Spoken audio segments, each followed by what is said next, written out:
માનનીય આચાર્ય શ્રી, વંદનીય ગુરુજનો તથા મારી સાથે અભ્યાસ કરતા વિદ્યાર્થી ભાઈ બહેનો, હું તમારી સમક્ષ આજે 15મી ઓગસ્ટનું નાટક એક રજૂ કરું.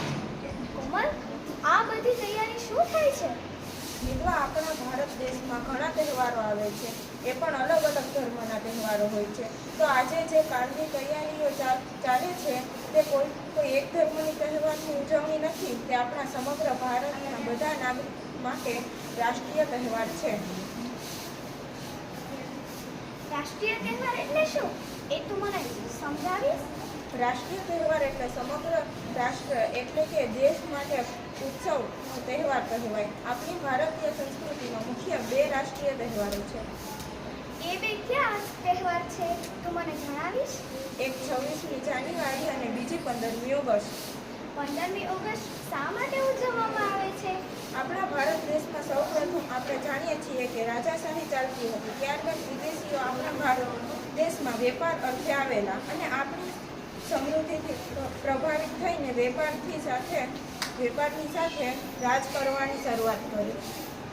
આપણા ભારત દેશમાં આઝાદી પહેલા કોનું રાજ હતું, એ તો મને જણાવો.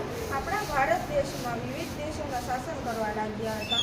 તેમાં અંગ્રેજો 200 વર્ષ સુધી આપણા ભારતના નાગરિકો સાથે ખૂબ જુલ્મ વેઠ્યા, જેના કારણે આપણા ભારતના ગાંધીજી, જવાહરલાલ નહેરુ, સરદાર વલ્લભભાઈ પટેલ, સુભાષચંદ્ર બોઝ, ચંદ્રશેખર આઝાદ આ બધાની મહેનતથી આપણો ભારત દેશ આઝાદ થયેલો છે. પણ આ બધા લોકો કોણ હતા?